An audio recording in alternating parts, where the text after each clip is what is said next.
Hello, hello, hello sa lahat ng Scorpio! And welcome to my channel.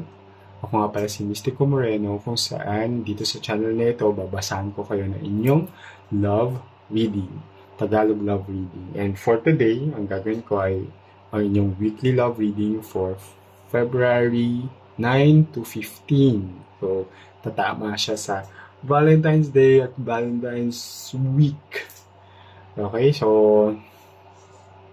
tignan natin ano bang mga kaganapan this week para sa inyo when it comes to love. So, na-pre-shuffle ko naman ito. Basahin ko lang quickly. Okay. I hope that this reading resonates. And if hindi man, huwag niyo pilitin. It only means hindi para sa inyo itong reading nito. Okay. So, abangan niyo na rin mga susunod ko pang love reading. Okay, so second card, dahil February ngayon, sweet doing nothing. Okay, so ang sinasabi lang ng oracle card din ito is to just relax and enjoy the moment. Okay, wala nang masyadong iniisip pa, wala nang masyadong yung pag-alinlangan. At saka lalo na this week, kung whatever man yan, kung anong mga kaganapan or mga activities nyo this Valentine's week, di ba? Enjoyin nyo lang whatever you have. Kung single kayo, enjoy. Go date yourself. If you're dating someone, enjoy nyo lang yung, alam mo yun, yung mas more than ordinary na activities. Kasi syempre, Valentine's Week, di ba? So, may mga effort na mga, mga magaganap from your partner, di ba? And same goes din sa in a relationship na. Di ba? Sige, tingnan natin yung detalye lang nung reading niya ito. Okay.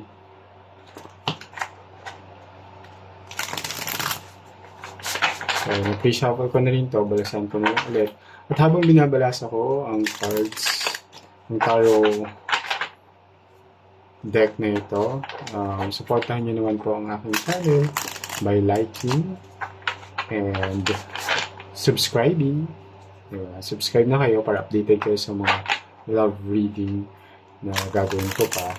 And if may kilala pa kayong Scorpio na kailangan ng guidance, share nyo lang yung video and comment na rin kayo kung mag-resonate to. Okay, I'll pick again the second card. Six of Cups. Uy, my surprise. Three of Pentacles. Ace of Swords. Four of Cups. Five of Cups. The Hanged Woman. Seven of Wands. And Eight of Wands. Ooh, okay. Sige. So, nagsimula siya sa Six of Cups and nag-end siya sa Eight of Wands. And there's a strong, well, the Hanged Woman is a Pisces energy. So, kayo to. And, yeah. That's the strong energy. Pwedeng yung person ninyo ay Pisces din. But doesn't have to. So, yun lang yung strong na nag-resonate. Pero, I can see that this really is your reading and pointing to you more than the other person. So, merong okay. So, Six of Cups. So, may surprise ang parating. Ang nafe-feel ko ditong energy, may magbabalik. May magpaparamdam sa inyo. Okay? If doesn't have to nawalan kayo ng contact from this person. Pwedeng alam mo yun, in the recent past, kung in a relationship kayo with this person or kung dating kayo, parang biglang, ano yun, nag-MIA siya, tapos nagbabalik, magpaparamdam ulit, diba? Or kung in a relationship na kayo is merong tampuhan in the past, pero ayun, susurpresahin niya kayo dahil gusto niya makipag-ayos. Okay? And, ayun, kasi Six of Cups is also a card of like healing and sharing. But as you can see here sa card na rin is, may pa-surprise. Di ba? May flower. No? May magbibigay siguro sa inyo ng flower or kayo ay may bibigyan ng flower this Valentine's week. So, ayan. And then, si Three of Pentacles naman is card of growth and putting effort. And nakikita ko dito na yun na bukod sa may surprise sila sa iyo, which takes a lot of effort, di ba? Because surprises, siyempre, pinagpaplanuhan yan, di ba? Eh, lalo na yung person naman mang susurprise. Diba? So, I can sense naman na itong person ninyo is putting a lot of effort then when it comes to the relationship, and the same goes to you. Okay? And for this week, okay, there will be some clarity when it comes to whatever has happened in the past. So, kung meron ng parang di tampuhan, tapos gusto makapag-ayos, magkapagbalikan ng person na to, kaya nga sasurpresahin ka niya, there will be some clarity, magkakalinawan, and if this is new love coming, and that will come as a surprise, yung alam mo hindi mo na-expect, biglang, ay, may gusto pala sa yung person na to, kaya biglang may ma-receive ka from this person. So, mas magkakaroon ng ng clarity about dun sa intention ng tao towards you. Okay? And the Four of Cups, although merong sa inyo na I can sense that it's more on your end, na parang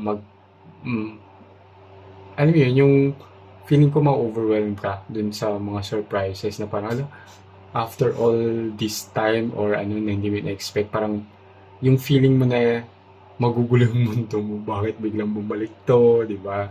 Di ba? Ang ano mo, parang you're happy and free this week, tapos biglang wala, may magbabalik. Ano to, parang you're already doing well, tapos biglang yung feeling na magugulo yung mundo mo. Kasi ito lumabas si Four of Cups, that transition to the Five of Cups, yung alam mo yun, yung feeling na merong regret then, and I can sense na itong regret na to is more on the other person, yung someone who na gusto makipag-ayos sa connection nito. Kaya magkakaroon ng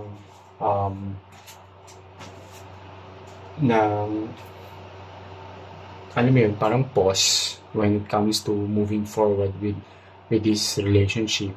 So, pwedeng magiging magdadalawang isip ka or magkakaroon ka ng some sort of reflection kung ano bang kailangan mong gawin, ipapagpatuloy mo pa ba to or hindi na. Okay? Kahit ano pa ba ang effort and surprises na ginawa nitong tao na to for you, parang magdadalawang isip ka. Okay?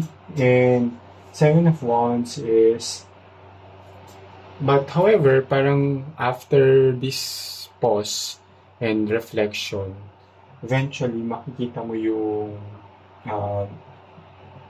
solution, and you will overcome yung whatever challenges that's going on in this relationship. Okay?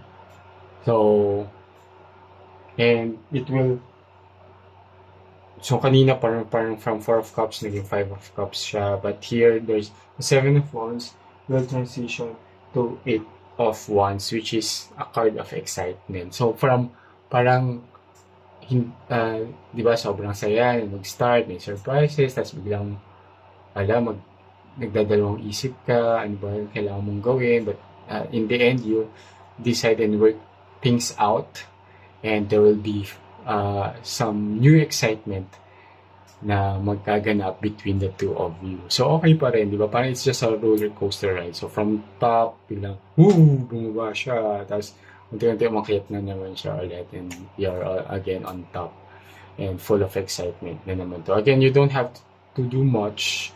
Okay, just go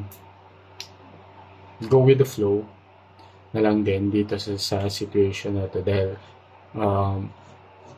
maayos din naman siya. Hindi siya magiging parang maiiwan sa parang conflict. Okay, so maayos tong whatever needs to be fixed, and magiging happy pa rin naman yung end ng week na to. Okay? So, let's see ano yung advice ni Universe sa inyo. Okay? Now, pre-shuffle ko na yung na to. Again, I hope you help me sa pag-grow na aking channel. Kaya, support mo na lang sa pag-like and subscribe. And, ayun, second card. Beginnings. O, diba? Ayan. A new beginning naman. Kasi, diba, from, there's new excitement na naman na magaganap by end of the week. So, despite yung mga challenges, yung mga issues sa communication, yung mga feeling regret, feeling stuck, mawawala din naman yan at mare-resolve siya, and there will be a new cycle, a new phase, and a new beginning for the two of you. So, I hope na nag-resonate tong reading na to. Maraming salamat. Muli, ako si Mystico Moreno, and enjoy kayo ngayong Valentine's Week.